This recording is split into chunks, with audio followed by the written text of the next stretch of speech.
저희가 함께 볼 하나님의 말씀은 요한복음 2장 1절에서 11절까지의 말씀입니다. 요한복음 2장 1절에서 11절의 말씀을 제가 봉독하고 11절은 함께 읽도록 하겠습니다. 요한복음 2장 1절에서 11절에 기록된 하나님의 말씀입니다.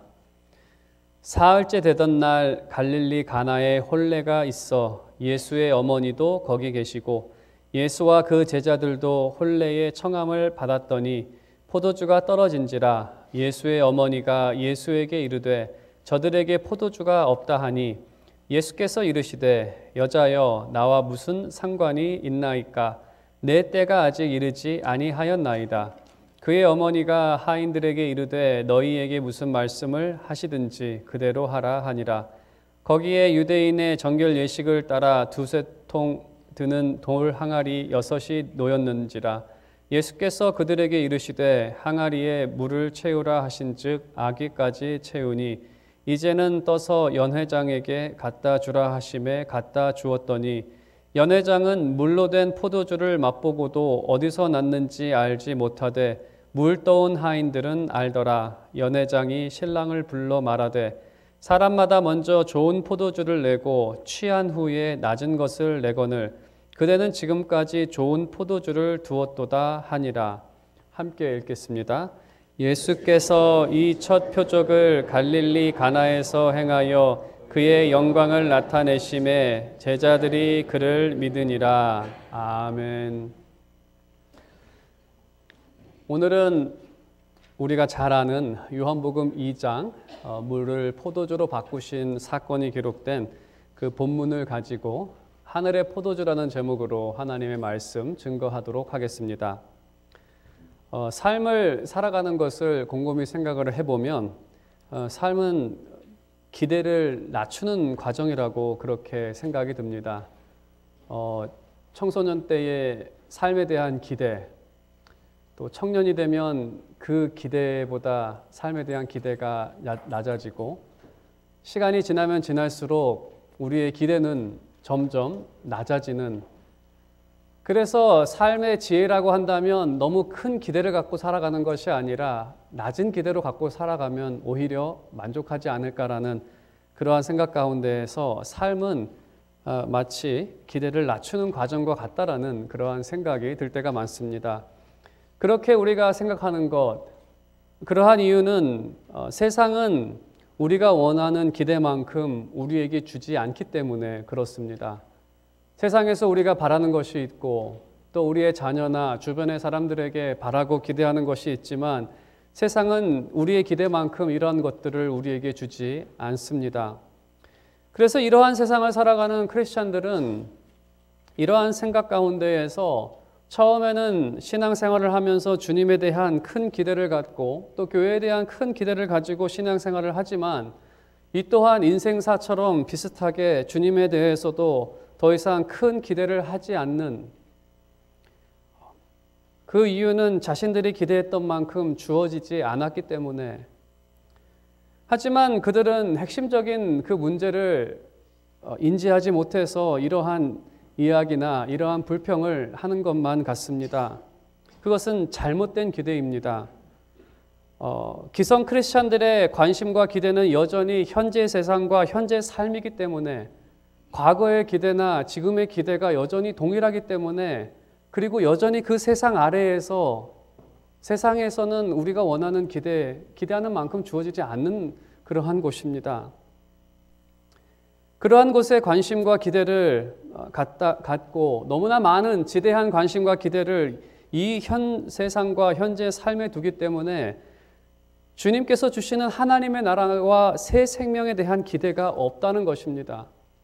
오히려 새 생명에 대한 기대나 하나님 나라의 기대가 있었다라고 한다면, 또 그 기대만큼 날마다 부어주시는 그 은혜를 경험하며 살아가다라고 한다면 아마 주님에 대한 기대는 그만큼 더 커지고 더 구하고 찾는 그러한 모습으로 나타나겠지만, 여전히 하나님 앞에서도 찾는 것은 이 현 시대의 이 세상 일부 믿지도 않는 사람들이 갖고 있는 그러한 삶을 달라고 하니 그런 것이 주어지지 않는다고 할 때에 결국 탓하는 것은 주님이고 하나님이 될 수밖에 없는 그러한 모습입니다. 오늘 말씀을 보게 되면 오늘 이 마리아의 관심도 현재 발생한 위급한 상황입니다. 포도주가 떨어졌습니다. 하지만 주님은 기대하지 않았던 하늘의 포도주를 주십니다. 그냥 포도주 몇 병 생기면 그 정도를 기대했는데 전혀 예상하지 않은 이 말씀의 핵심은 주님께서 주시는 새 생명, 그것은 인생에서 지금까지 맛보지 못했던 최고의 삶이라는 것입니다. 그것을 기대하고 그것을 바라라는 그러한 그 말씀이 오늘 말씀의 핵심이기도 합니다. 그럼 한번 우리가 본문을 살펴보도록 하겠습니다. 2장 1절에 보게 되면 사흘째 되는 날입니다. 사흘째라는 것은 이 지난주에 보았던 나다나엘을 만난 후 사흘째 되는 날입니다. 그 요한복음 1장 19절에서 2장 11절 오늘까지의 말씀이 딱 일주일입니다. 예수님의 사역의 시작이 기록된 부분에서 첫 주, 예수님의 사역의 첫 주가 기록이 되었을 때에는 이렇게 요한은 날수를 이렇게 계산을 합니다. 이튿날, 사흘째. 그래서 이 날짜를 계산해 보면 이 가나 혼인 잔치는 첫 주 7번째 되는 날입니다. 요한복음에서는 중간에는 날짜 언급을 하지 않다가 예수님의 마지막 주를 또 날짜를 언급합니다. 그 6월절 6일 전부터 시작을 해서 이튿날 죽으신 후에 사흘 후. 그래서 요한은 이렇게 앞과 뒤에 이 날짜를 계수를 합니다. 이렇게 계수한 것은 이 사건은 바로 마지막 날을 상징하는 그러한 사건이기 때문에 사흘째 되던 날을 우리에게 알려주고 있습니다. 이날 예수님과 제자들은 혼인잔치의 초대를 받아 참여하게 됩니다. 그렇게 참여하고 있었을 때 3절에 있는 것처럼 문제가 발생합니다. 포도주가 떨어집니다. 그리고 예수님의 모친인 마리아가 나섭니다. 혼인잔치를 여는 책임은 신랑 측에게 있습니다.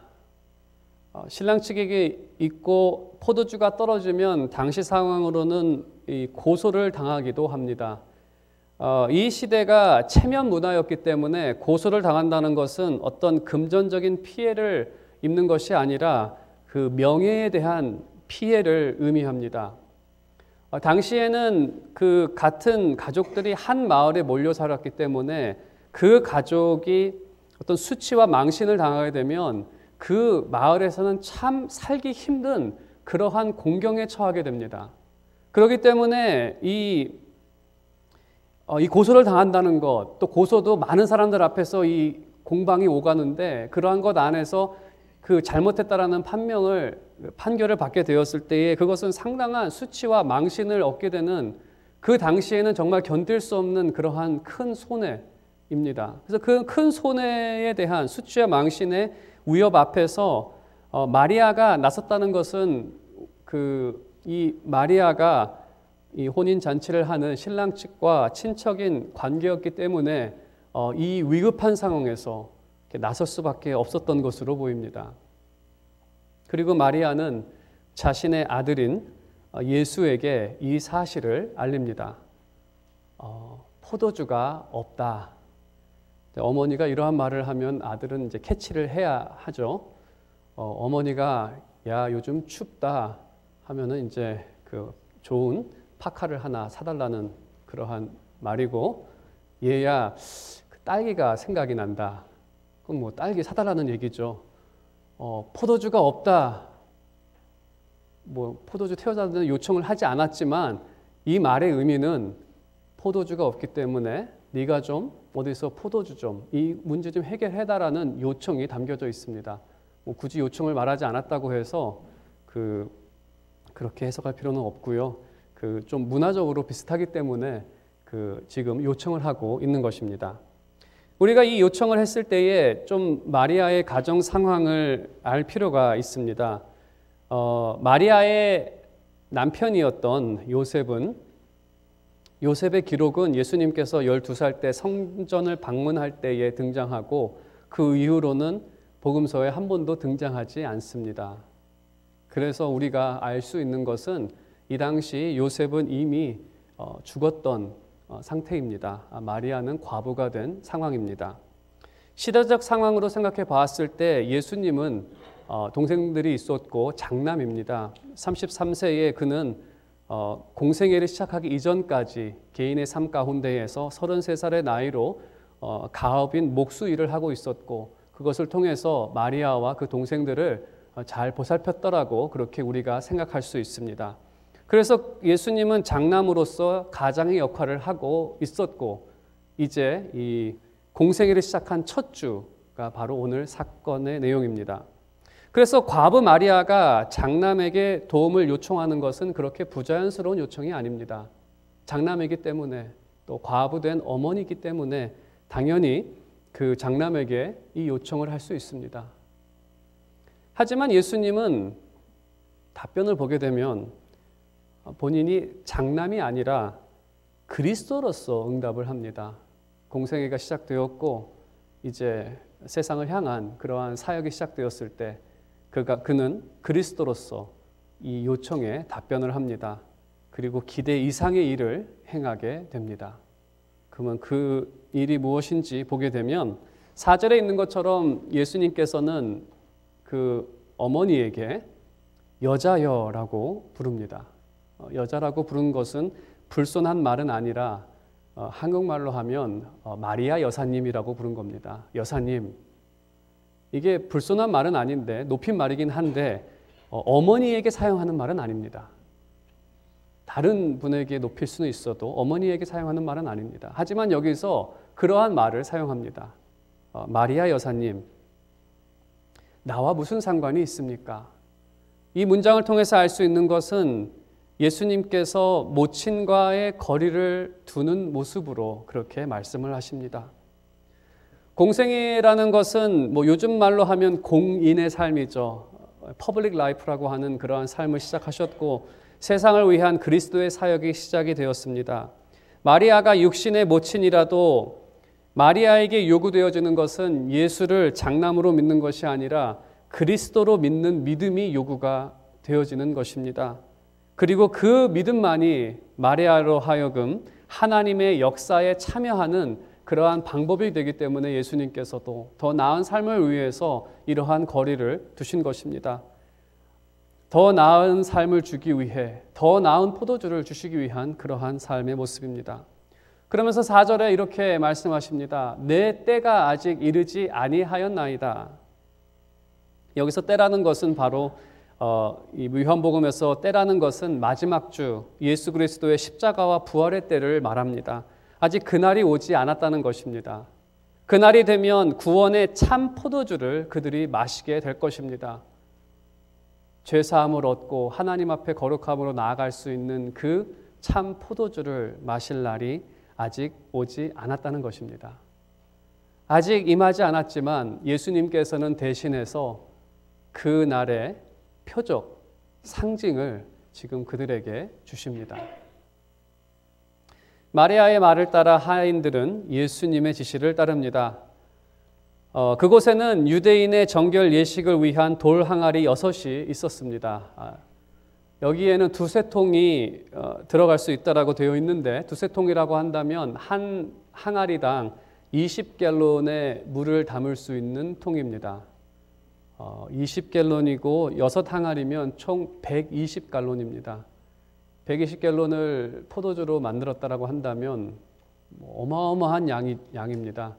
그 5갤론짜리 그 통이 24통이 쭉 있고 그게 다 포도주라고 한다면 정말 많은 양의 포도주를 주신 것입니다. 이렇게 많은 양을 하신 것은 하나님의 그 풍요로움과 그 넘치는 그런 은혜에 대한 모습이기도 합니다.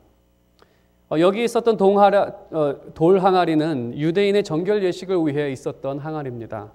어쩌면 식사하기 전에 그들은 깨끗하게 씻고 밥을 먹었습니다. 그래서 이 혼인 잔치에 참여하는 참석자들을 위해서 이 많은 항아리를 갖다 놓은 것일 수도 있습니다. 하지만 뭐 그 집안의 것일 수도 있습니다. 아무튼 이 많은 이 양의 그 큰 양을 담을 수 있는 항아리에 명령대로 물을 가득 채우고 정말 말 그대로 이 끄트머리까지 그 일본어로 하면 이빠이 완전히 채우는, 가득 채우는, 그렇게 채워놓고 이것을 연회장에 갖다 주라, 그러니까 연회를 담당하는 그 사람에게 갖다 주라고 명령을 합니다. 하인들이 이것을 갖다 주면서 뭐 항의하는 하인들은 없었습니다. 어쩌면 당시의 포도주는 물에 섞어서 포도주를 이렇게 대접을 했다고 합니다. 그래서 보통 포도주 양은 10%, 그러니까 90%는 물, 10%에서 33%에 67%를 물로 섞는 뭐 그 정도의 양이었는데, 뭐 하인들이 생각할 때에 이들이 낮은 포도주를 먹다가 취했으니까 물을 갖다 줘도 되나 보다라는 생각으로 갖다 주었는지 아무런 반문 없이 연회장에게 이것을 그대로 갖다 줍니다. 그런데 연회장이 이 물로 된 포도주를 맛보았을 때 어디서 났는지 알지 못해서 이 신랑을 불러오라고 얘기를 합니다. 그래서 신랑에게 이렇게 말합니다. 사람마다 먼저 좋은 포도주를 내고 취한 후에 낮은 것을 내거늘 그대는 지금까지 좋은 포도주를 두었도다 하니라. 보통은 사람들이 취한 다음에 맛을 이렇게 분별할 수 없었을 때 그때 나쁜 포도주를 내놓는데, 당신은 지금까지 최상급의 포도주를 간직하다가 지금 내놓았다라고 말을 합니다. 이 말씀 또 이 연회장의 말을 통해서 우리가 이 말씀에서 말하고자 하는 그 핵심은 이것이 상당히 상징적인 그러한 사건입니다. 이 말씀에서 정결 예식을 위한 항아리의 물은 이게 의도적으로 어떤 구약에 대한 상징으로서 등장을 합니다. 구약에서는 거룩함을 입기 위해 물로써 본인들이 씻었던, 하지만 이 2장에서 또 앞으로 있는 모든 사건들에서도 나타나지만 옛것이 지나고 더 나은 최고의 새 것이 왔다라는 그러한 의미를 우리에게 전달하고 있습니다. 전에는 그들이 정결 예식을 통하여 물을 통해 거룩하게 되어져서 하나님께 나아가고자 노력을 했지만 더 나은 오직 보혈만이 참된 거룩함을 줄 수 있는 그러한 것으로도 해석하는 그러한 분들이 계십니다. 하지만 여기서 가장 뚜렷하게 나타난 것은 바로 구원에 대한 그 모습입니다. 예레미야서 31장 11절에서 13절을 보게 되면 구원의 날을 이렇게 표현하고 있습니다. 여호와께서 야곱을 구원하시되 그들보다 강한 자의 손에서 속량하셨으니 그들이 와서 시온의 높은 곳에서 찬송하며 여호와의 곡식과 새 포도주와 기름과 어린 양의 떼와 소의 떼를 얻고 크게 기뻐하리라. 그 심령은 물된 동상 같겠고 다시는 근심이 없으리로다 할지어다. 그때에 처녀는 춤추며 즐거워하겠고 청년과 노인은 함께 즐거워하리니 내가 그들의 슬픔을 돌려서 즐겁게 하며 그들을 위로하여 그들의 근심으로부터 기쁨을 얻게 할 것임이라.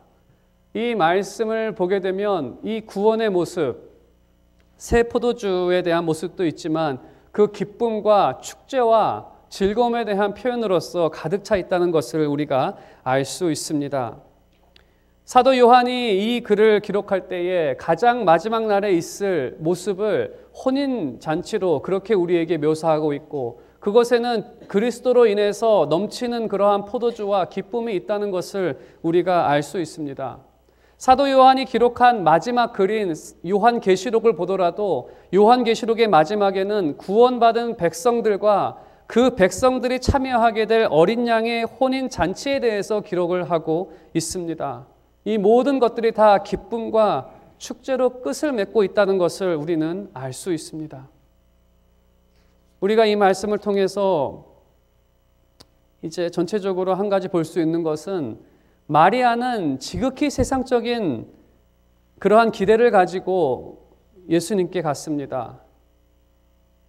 포도주 몇 병이라도 주지 않을까, 어떻게 해서라도 해결하지 않을까라는, 하지만 그리스도께서는 비교할 수 없는 더 나은 하나님의 나라, 그 기쁨을 맛보게 하셨다는 것입니다. 우리가 주님께 나아갈 때도 우리는 지극히 세상적인 은혜를 기대하며 나아갈 때가 많습니다. 주님께 나아가면 내 건강이, 내 자녀가, 내 재산이, 이러한 것들이 더 나아지지 않을까? 좋아지지 않을까? 그리고 우리가 간구하는 내용들도 다 이 정도 수준에서의 기도 제목들을 올려놓고 또 하나님께 간구를 합니다. 당연히 그러한 기도 제목을 뿌리치지 않으십니다. 그들의 사정을 아시기 때문에 그 기도를 들으시고 함께 아파하시는 분이 우리 주님이십니다. 하지만 그 기도를 들으시고 하나님께서 우리에게 주시는 것은 이 세상 그 어떠한 것과도 비교할 수 없는 새 생명과 하나님 나라의 기쁨을 맛보게 한다는 것입니다. 하나님께서 우리에게 다시 한번 상기시키는 것은 너희의 인생의 마지막은 이 기쁨과 축복으로 끝이 난다는 것입니다. 너의 인생이 지금은 어떠한 과정 가운데 있다 하더라도 너희의 인생은 가장 아름답고 가장 영광스럽고 가장 축복된 그 자리로 간다는 것입니다. 아무리 우리가 적은 것을 가지고 이 자리에 모였다 할지라도 하나님께서 여러분에게 주시는 것은 완전히 새로운 생명이고 영혼까지 이르게 될 그러한 생명이라는 것을 우리가 다시 한번 기대할 수 있는 것입니다. 여러분은 어떠한 기대를 가지고 나오셨습니까?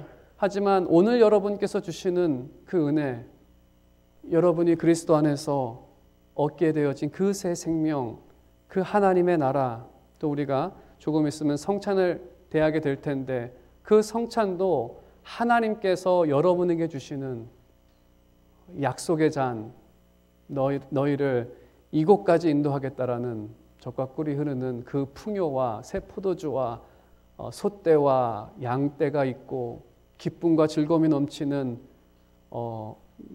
청년과 노인이 함께 즐거워하는 그곳으로 인도하겠다라는 그 약속의 잔이 바로 우리가 대할 그 성찬이기도 합니다. 이제 이 사건의 결론을 11절에 이렇게 맺고 있습니다. 예수께서 이 첫 표적을 갈릴리 가나에서 행하여 그의 영광을 나타내심에 제자들이 그를 믿으니라. 세 부분으로 되어 있습니다. 이것이 첫 표적입니다. 여기서 말하는 첫이라는 것은 순서상 첫이 아니라 중요성의 첫입니다. 이렇게 first라고 했을 때에는 순서상 first도 될 수가 있지만 순위상 first라고 하기도 합니다.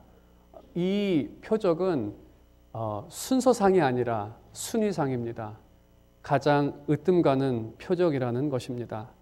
그것은 주님께서 오신 목적은 백성을 구원하여 그들이 하늘의 참된 기쁨을 맛보게 하는 것이 바로 하나님께서 이 땅 가운데 오신 목적입니다. 하인과 그 자리에 있는 많은 사람들이 이 새 포도주를 맛보았지만 오직 제자들만이 예수님이 바로 그 나라를 가져다 주실 하나님인 것을 믿었습니다. 또한 그들은 창조주 하나님의 영광을 목격했다라고 그렇게 고백하고 있습니다. 여기서 말하는 창조주 하나님의 목격이라는 것은 없는 곳에서 그냥 만들어내시는 창조주를 뜻합니다. 어떻게 물에서 포도주가 나올 수 있겠습니까? 창조주 하나님이니까 아무것도 없는 곳에서 그냥 뭐를 만들어내십니다. 그러한 의미로서 그들은 창조주 하나님의 영광을 예수님을 통해 보게 되었고 또 백성의 필요를 채워주시는 그러한 예수님을 보게 된 것입니다. 광야 시대에도 하나님께서는 백성의 필요를 채워서 그 기쁨의 나라까지 인도하신 것처럼 예수님께서는 실질적으로 발생한 그 필요도 채워주셔서 그들을 더 나은 곳으로 인도하고 계십니다. 주님께서 오신 것은 참된 생명을 주어 하늘의 기쁨을 맛보게 하시기 위해서이고 우리는 마지막에 그 완전함을 누리게 될 것입니다. 여러분, 걱정하는 것이 무엇입니까? 우리를 사랑하시고 우리를 영광스러운 그 자리로 인도하시는 주님께서 여러분과 함께 하십니다. 그분은 창조주시고 여러분의 필요를 아시는 분이시고 지극히 세상적인 것을 가지고 나왔다 하더라도 그것을 책망치 아니하시고 들으시고 또 응답하시며 그래서 여러분이 믿음의 신앙의 생활을 하여 그 땅까지 이르기 원하시는 분이 바로 우리 주님이십니다. 주 안에서 하늘의 기쁨을 늘 맛보며 주님과 그의 나라를 소망하며 늘 힘차게 살아가는 그러한 여러분의 삶이 되시기를 주님의 이름으로 축원드립니다.